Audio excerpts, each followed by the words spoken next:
that new BL Drizzy, the diss. Jay-Z might have just thrown another slick shot, and this time people think it was aimed directly at Drake. Hold up, Drake is pushing 40 this year, and right after the release of Whisper My Name from the new Iceman album, the entire rap world started dissecting the lyrics for hidden smoke and subtle disses. According to fans breaking the track down online, Drake appeared to fire shots at 4 different artists, including Playboi Carti, The Weeknd, Jay-Z, and Rick Ross. The record mainly sounds like Drake venting about how certain rappers switched up on him during the whole Kendrick Lamar situation, while also calling out Playboi Carti for allegedly sneak and dissing him behind the scenes in the industry. And then, Drake slid in that line, "I'll take the 500K, not the dinner," which was honestly a genius response to one of the biggest internet debates of 2025, asking people if they'd rather take money or sit down with Jay-Z. But the reason fans think Drake came at Jay specifically is that Hove recently made comments in an interview saying that when artists try to keep making young music without actually being young anymore, the audience can feel that lack of authenticity immediately. You see, I'm gonna say the elephant in the room, man.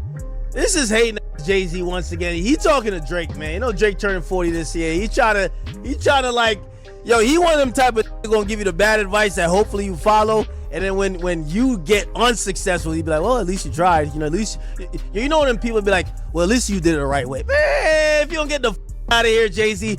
Jay-Z had a whole career. That said 30's a new 20 when he became 30. The said, I'm young forever. And now that he's 70, he's trying to tell other niggas, nah, y'all gotta make music like y'all old now, man. You see, I'm using Jay-Z as conducting an interview immediately before Iceman's release, instructing Drake to not create songs for young people because his fans began tweeting as they grew older. Jay-Z's video is one of many that are scheduled for the latest record outside the CN Tower, pointing out that Jay-Z is mistaken. Producer right over here. Sorry. No, I'm gonna get close. It's so funny. Yo, long time no, where's DJ at? Even Drake's admirers would defend him, stating on the Iceman album, it is among the best of all time. Already had people saying that Drake is the Michael Jackson of now. But after him dropping Iceman last night, along with 2 other projects, you got people saying that Drake is way bigger than Michael Jackson could ever be. And those aren't my words. So I'm not saying that's the case. But Drake fans are smiling like that right now after this album drop. However, But rap OG Boosie didn't mind that Drake was older. He was this guy Drake out of this damn I responded mentality. I made a stop at the petrol station this morning, in the morning. The entire petrol station is portraying Drake. I enter the barbershop. Every suite is performing it. My son is running the phone as soon as they enter prison. That's how I felt. However, there's also a much deeper significance of Boosie's response that Drake was anticipating. Drake wanted to create music that would appeal to the hood, would appreciate because of his best courteous pal, 21 Savage. Making no mention of anyone in the neighborhood is listening to Drake, which is the reason Drake published 3 albums, one of which was for the streets. I mean, listening to Drake like that, well, if I wasn't a rapper, I don't feel like I still would listen to Drake for real. It's just I'm a rapper, so I understand the work he put in now, how hard he go. Wait, like why when though? you ain't no rapper, all them statistics don't mean shit. A regular street don't give a f about how many times you went #1, like how many white people listen to you. They don't even think that the farthest they think is the club. Who's selling this club out? That's who they think is the biggest. Like in Atlanta, it's a lot of who you really can't tell them Future ain't bigger than Drake. I always say it's cap. Really? On God, I used to think that Drake ain't really no big. Drake's desired destination. Imaginative with Iceman's release. Man of Honor and Habibti by utilizing Iceman for additional street-related information and the other 2 to reach various genres of music so that everyone on the planet could take pleasure in the song.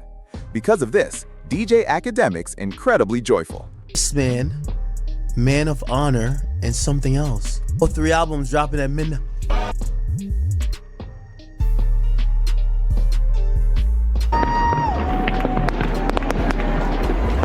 Oh my God, wait. Is it 3 albums or just like how? But the song Whisper My Name rapped Baby Boy Please, making fun of Playboi Carti. I heard what you said too. I'm a little bro. Yes, and when you encounter the Iceman, what will you do? Do anything but freeze. You're not going to. Squeeze. You're not living on the streets.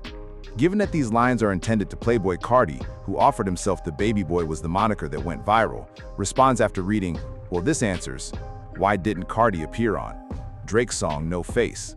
Bro hasn't been fond of Drake the whole time, because if you don't know that Playboy Carti was intended to appear on Drake's song No Face, however, he turned it down because he thought that, in reality, the song was disparaging his companions. And love to Carti and love to Drake. When I talked to Carti about it, the No Face thing, according to what he told me, he said, I was down to be on it.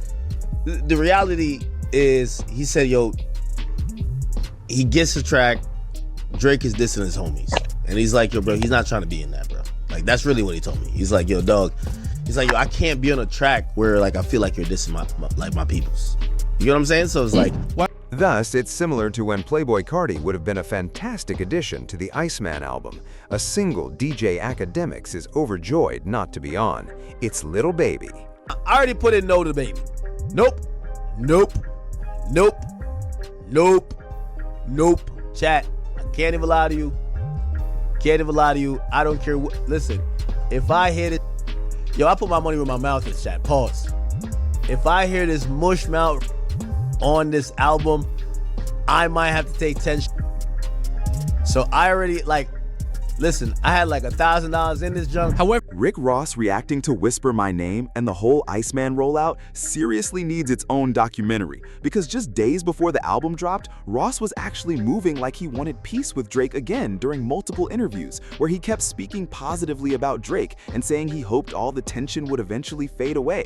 But everything switched the second Ross realized Drake allegedly threw shots at him across several tracks on the project. Yo, listen to this. Ross suddenly started talking completely different, almost like he went from trying to patch things up to instantly going back into attack mode the moment he heard those records. At first, it honestly looked like Ross was softening his stance and opening the door for reconciliation, but then people started analyzing his comments deeper, and the whole tone began sounding entitled. The vibe came off like, back when we were all hot, we showed Drake love, so now he owes us something in return. And that mentality rubbed a lot of fans the wrong way, because Drake is not obligated to hand out features or songs like favors. And once Ross caught wind of those alleged disses, he jumped straight onto Instagram calling Drake washed, clowning the album rollout, and throwing sarcastic shots that sounded nothing like the calm interview version of himself from earlier that week. A lot of fans immediately noticed the contradiction too, because during that press run, many people believed Ross was quietly trying to rebuild the friendship, possibly hoping to land on the Iceman album before everything fell apart again. In my opinion, Ross changed his energy because rumors were already circulating through the industry that Drake was loading up direct shots from multiple people, and suddenly everyone who supposedly did not care about Drake started paying very close attention to the album. You even had personalities like Charlemagne the God and Joe Budden hinting that Drake was coming aggressive on this project instead of dropping some peaceful, smoke-free album. So now everybody is basically scrambling and auto-correcting their public stance because nobody wants to wake up hearing Drake mention them by name on a diss record. And honestly, the bigger issue is that Drake probably will never fully forgive Ross for siding with Kendrick Lamar during the beef, while also bringing up personal family topics involving Adonis, which crossed the line for a lot of people watching the fallout. But Drake did not stop there, because while continuing to call out people he felt switched up on him, Charlemagne reacted by saying if Iceman is just Drake staying stuck on old beefs, then maybe the album title fits, because Drake is frozen in time and still unable to move past the loss to Kendrick. Drake even appeared to throw shots at DJ Khaled on one record, accusing him of going quiet during the beef and revealing everybody's true colors, which later pushed Khaled into posting cryptic religious captions that left fans completely confused about what side he was even taking. And then, listen to this, Drake allegedly started firing at athletes too, because social media exploded after reactions claimed he aimed at LeBron James and even referenced DeMar DeRozan while comparing Toronto's championship success after acquiring Kawhi Leonard. Meanwhile, Ebro Darden was celebrating Drake Day on air like the album was a national event, but fans are still waiting on reactions from Kendrick, Snoop Dogg, and A$AP Rocky, because everybody remembers that strange Snoop video during the Kendrick feud where he reacted to Drake's tailor-made freestyle and had the internet wondering what was really going on behind the scenes.